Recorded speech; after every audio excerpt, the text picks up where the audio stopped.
Hey guys, welcome back to another video, and today we are going to be looking at my top 5 books from 2020. I actually did not read as much as I wanted to. I mean, if you look back at my reading list for 2020, I had such a long list to a point where it was even kind of ridiculous, because when I made the list I was still going between 2 jobs and did not have enough time on my hands, and then I went into a full-time job, and then the lockdown thing happened, so I should have had more time on my hands, but I just didn't for some reason, and yeah, it all kind of went a bit skew-if-doolally along the way. But I did read. That's the main thing, that I did read, and that I do have a top 5 list for this year. Last year. My god, my brain is just poof. Let's get right into it, shall we? The first one really took me by surprise, and that is the Axeman's Jazz, and yeah, did not expect to get into this one as much as I did. I mean, I love a good mystery, I love a good murder, I love a whodunit solving kind of thing, and the fact that it is set in such an eye-opening time period as well, it just ticks all the boxes for me. It's got great characters, it's got a great story, the fact that you even see things from the killer's perspective and see how their mind works, and then how they're evading the police without actually trying to, but then the people who are trying to solve the case as well, that you see them grow, you see them develop, you see them get closer, and you feel their frustrations. It's so well written. It's just a good mystery that you can really sink your teeth into, and the fact that it's kind of based on real life events to a point just makes it all the more interesting. It took me by surprise completely. I expected to enjoy it, hence why I picked it up, but I didn't expect to enjoy it this much, let alone it be on my top 5, so Axeman's Jazz, great one. Another one that really took me by surprise, and this is simply because this is not this type of genre that I usually pick up, and that is Big Little Lies. I did not expect to love this one as much as I thought, because I don't really go for the whole drama aspect, the whole could lead into romance aspect. I like fantasy, I like adventure, I like mystery, I like those kind of stories. So when this one was just like playground mum drama, I was like, I don't really know, but there's some kind of mystery to it, and it's been on my shelf for like 5 years now, so I should probably read it. Screw it, let's give it a go. And the fact that it starts off with a link into a murder, and how everyone is sort of not in on it, but has some kind of connection to the murder, and then you're reading like back in time, like to the beginning of the events, but you keep jumping back to police interviews in the present day, and you're going back and forth, and you're trying to put together, and any single one of these characters could be the victim, but they could also be the murderer. It was just really well done. I just really wasn't expecting it, and it's well written, the way it jumps between different characters, and some of the dark and horrible things that these people have to go through. I mean, I can't even imagine, but they're so well written, and they're done in a way that kind of feels realistic, and you find yourself relating even if you haven't been through that experience. Mums and murder, what can I say? It just works. I did watch the first series of the TV show after reading this, and I really enjoyed it. I thought they did a really good job. I have not watched season 2 yet, because all of season 1 happens, everything that is in this book is in season 1. There's no sequel to this book, so I don't know what they're going to do with season 2, and I'm a little bit worried about getting started, but at the same time I'm morbidly curious, and this did surprise me, and the show did surprise me, so I might give season 2 a go at some point. I'm just not making any promises on it right now. Number 3 did not surprise me at all, but in a good way. I have sung the praises of the Six of Crows duology to no end. I could go on and on about those 2 books, about how good they are, about how great the characters are, the team, the development, the found family, the heist, the mystery, the murder, the gore. It's so well done. It is everything that I love. All of my tropes that I love are in this book and done so well with such a dark angle.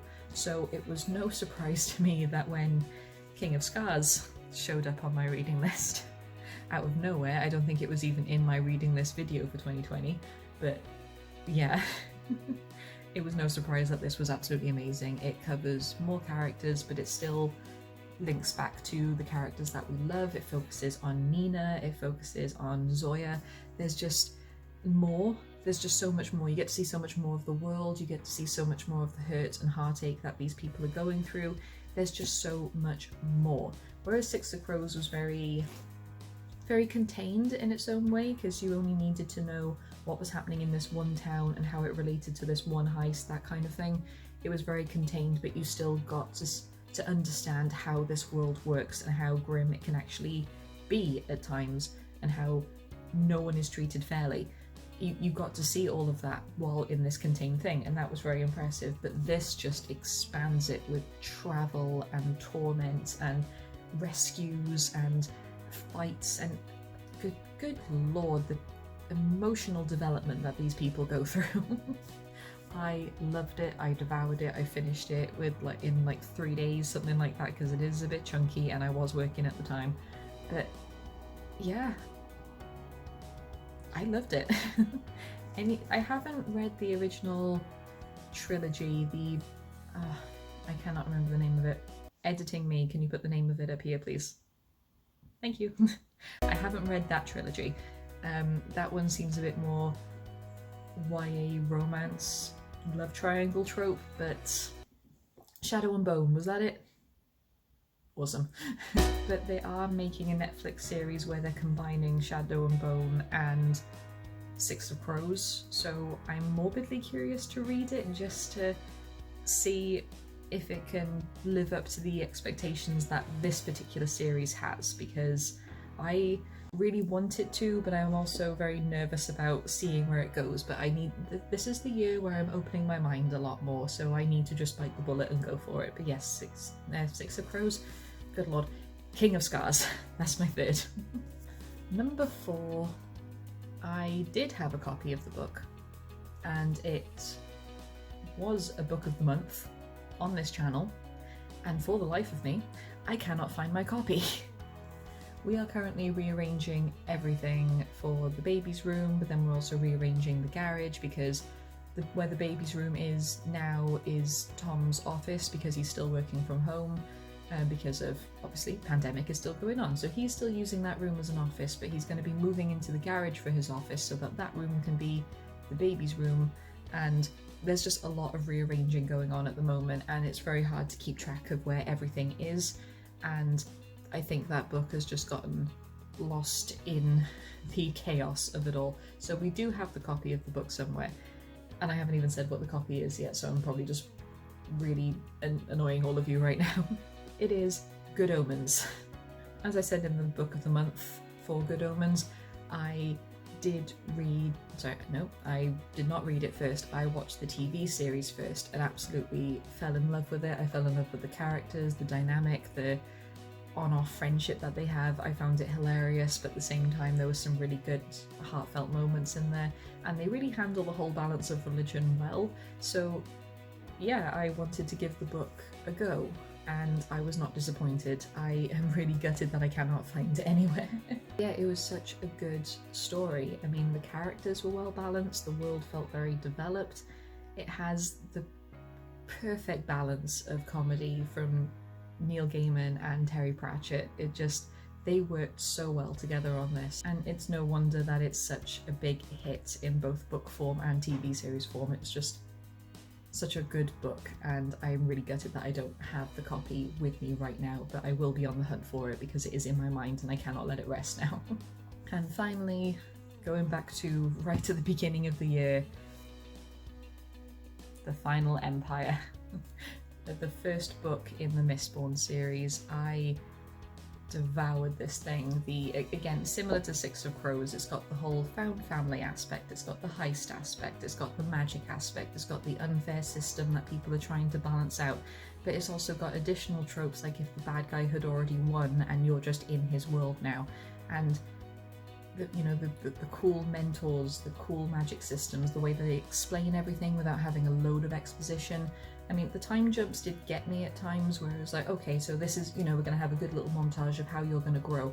Oh, we're 6 months in the future. Okay, I guess we're missing all of that then. It does have moments like that which did kind of set me back, but overall it was just very well written. The world was very intricate, but not too exposition-y. The characters you felt yourself relating to, and even when there was a little bit of forced romance in there, I mean, to them it didn't feel forced, but to me as a reader it felt a little forced just because I'm not a big romancy trope kind of person. But it did feel fun in a way. The way they let these characters grow and develop into like a love-hate relationship, it was fun. It was fun to read, and it was very minimal. It didn't take up too much of the plot, and they were very brief, which I appreciated because I wanted to get back to the magic and the action, which there was plenty of. I've just noticed that one of my neighbours is in her upstairs window and she's watching me. And I don't know how I feel about this. And the fact that I am just sitting in the window as well probably looks like I'm the one who's spying on her and she's now spying on me. And I don't know how I feel about this, so I'm going to try and wrap up this video very quickly because she's got me being very paranoid now and not wanting to make any eye contact outside. Yeah, those were my top 5 books of 2020. We've got The Axeman's Jazz, we've got Big Little Lies, we've got The Final Empire, we've got King of Scars, and we've got Good Omens, wherever they may be. I don't know whether to do a video of my worst books of 2020. There were definitely a couple that really let me down, and a couple that I did not even finish. If you want to know about those, then let me know. I might do a video anyway, just because I love having a good rant on this channel, so why not? But yeah, until then, those are my top 5, even though I only have 4 right here. But what was your top 5 books of 2020? Can you even narrow it down to 5, or were there more? Do you have a list of books where you just couldn't get on with them, others that really surprised you? What was your reading experience like in 2020, and what plans do you have for 2021? I would love to know. But until then, I hope you're all doing well, I hope you're staying safe, and I will see you all in the next video. Goodbye, my scribblers.